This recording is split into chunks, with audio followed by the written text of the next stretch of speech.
On a freezing February morning in 1957, Philadelphia was quiet in the way only winter can make a city feel: muted, colorless, almost numb. Near Fox Chase Road, tucked between leafless bushes, a passerby noticed something out of place. A worn cardboard box, the kind once used by a JCPenney department store, discarded as if it were trash. When the box was opened, time seemed to stop.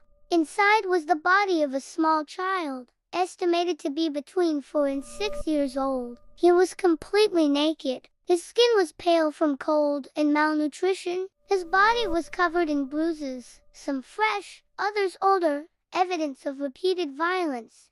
Not a single moment of rage, but a pattern. His eyes were wide open. His mouth was sealed shut with adhesive tape. Whoever left him there did not simply abandon a body. They erased a life. From that moment, one of the most disturbing unsolved cases in American history was born. The police had no name, no missing person report that matched, no clothing, no identification. They gave him a placeholder, a label instead of an identity. He became known as the boy in the box. The investigation spread across Philadelphia and beyond. Hundreds of people were questioned. Families with missing children, foster homes, adoption agencies, even traveling circus workers. Investigators created facial reconstructions and plaster casts of the boy's face. His image appeared in newspapers, on posters, on television. Everyone saw his face.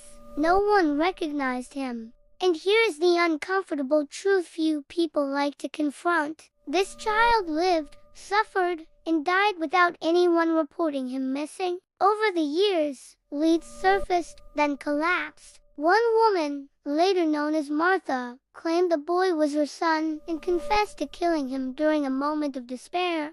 Her story haunted the case for decades, but when DNA technology finally caught up, her claim was proven false. He was not her child. Other theories followed: that he belonged to a wealthy family hiding an illegitimate birth, that he was passed through illegal adoptions, that he lived under another name entirely. None of it could be proven. Time moved on. Witnesses died. Memories faded. Evidence degraded. The boy stopped being seen as a victim and became a symbol, a mystery, a story people whispered about. He was buried under a gravestone that carried no name, only a description: unknown child. But science does not forget. In 2022, 65 years after the boy was found, investigators used forensic genetic genealogy, the same technology that has identified long-forgotten victims and criminals. DNA was extracted from preserved hair and bone. The process was difficult, the material fragile, but it was enough. Slowly, connections appeared.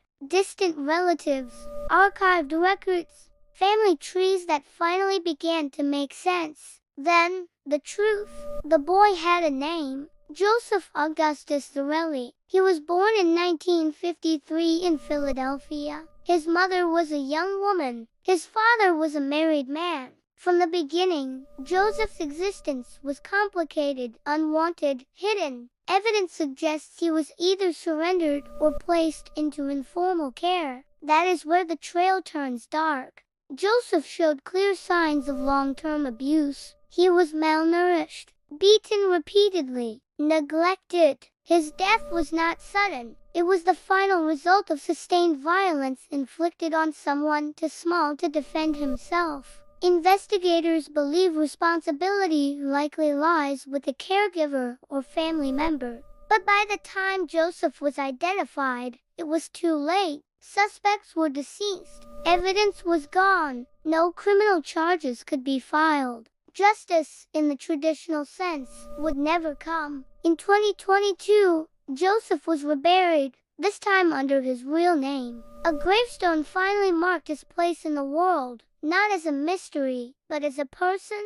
When you look at the reconstructed images of his face, large eyes, short hair, an ordinary child, something becomes painfully clear. There was nothing unusual about him. He could have been anyone's son, anyone's neighbor, anyone's classmate. This case is not only about who killed Joseph Zarelli, it is about how a society allowed a child to vanish without a trace, how abuse went unseen, how silence lasted longer than truth. Justice arrived late, but his name came back. And the question that should never leave your mind is this: how many children are still out there, unnamed, waiting to be remembered?